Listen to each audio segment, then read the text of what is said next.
Today I'm going to take you through the custom 4128 Plus that I built. It was an interesting project from beginning to end. I guess it's probably taken about, I don't know, maybe 6 months to finish. So this is it, obviously, here. Yes, don't know why I said obviously. I mean, you know, what else would it be? Although, of course, it doesn't look like a CPC. So what we have is a cartridge port on the top there. We have a 16:2 line LCD display, and that is so we can see what discs we have loaded onto the USB pen drive. We've got a couple of buttons here for selecting the different discs that are on there. So in this case I'm loading up games disc B025, which is one of my old ROM-DOS discs, which should have a load of games on it basically. What we've also got on here is, if we have a look at the front, so we have a little USB pen drive there, some red LEDs that are mostly for decoration, and then a blue power button so we can switch the machine on and off without having to use that horrible slide switch. So we can just power it up and off it goes. Okay, now moving to the back, move that out of the way. If we just tip this up a little bit. So we've got a ROM board on-off switch, as it does have a built-in ROM board. We have a PS2 connector here for the keyboard. We have an HDMI connector here for the monitor out, and a power connector there for the power, as well as a 3.5mm jack if we want to plug some speakers into it, which I don't do very often, it has to be said. So if we put that back down again and put that there. So let's show you what's on this disc then.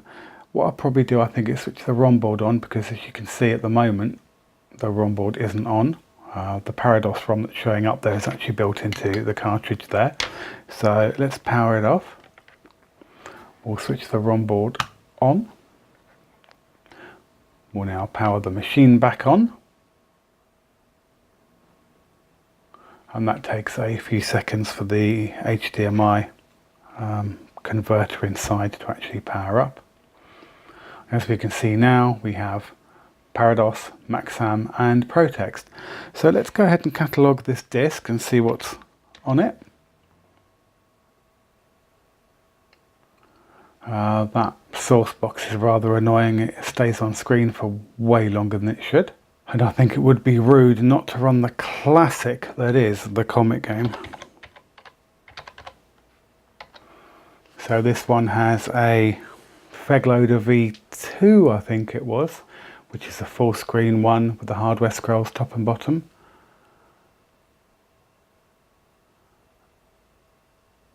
And even now, 20-25 years later, I think that looks quite nice. Thank you to Dr. Feg for coding that. I obviously designed it, so I basically told him what I wanted it to look like. And let's see how amazing the game looks. Look at that loading screen, incredible. And we have some interesting vector graphics.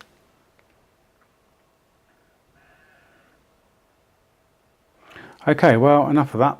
There's way too much power in that. And let's try putting a different cartridge in. So we've got a range of cartridges here. So this one is my third-party Robocop one. So let's just put that in there and switch it on. And like I said, it takes a little while to actually kick in. Only because of that SCART adapter thing. I mean, it's really good. It gives you the best picture on a CPC, far better than those GB 8200 things. But it just, this thing it has, like this SCART power, the input selector box thing, is really, really annoying. It needs to be there for a couple of seconds. It's up there for about 10 seconds every time you reboot the machine. So there we go, very exciting. I don't have a joystick plugged in, so I don't think, no, I can't do anything with that. So let's try another one. Oh, the classic burning rubber.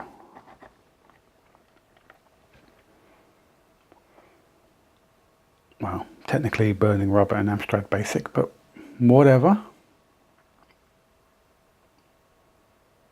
There we go, we're all familiar with that screen. Wow, burning rubber. Look at those hardware sprites. So yes, I had a lot of fun making this. The inside of it looks pretty ropey, I've got to say, but the outside looks really, really nice. It started off life as this Acer machine. I'll see if I can find a picture and put it in the video, but it looked very, very different when I started it. And now it's pretty darn good. It works really, really well. The switch at the back for the ROM board on off is a relatively new thing. I only did that today.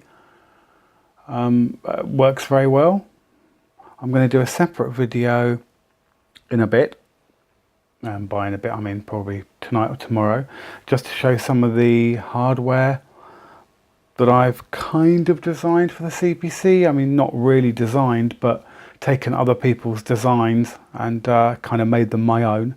So I have a ROM board which started off life as the ACU ROM board, but it didn't work on pluses, so I had some help from the guys on the forums getting that sorted out. Also some third-party cartridges. I've made up some cartridge PCBs that look like this, are the ones that go in my third-party cartridges, and these are the ones that have the 74AC112 chip on them there, which kind of not really emulates the acid, but it kind of tricks the computer into thinking the acid is there. But that is a job for another video. I really just wanted to show you the 4128 Plus. If there's anybody that needs any help with this sort of thing, by all means send me a message or put something in the comments below. More than happy to help out anyone that needs it.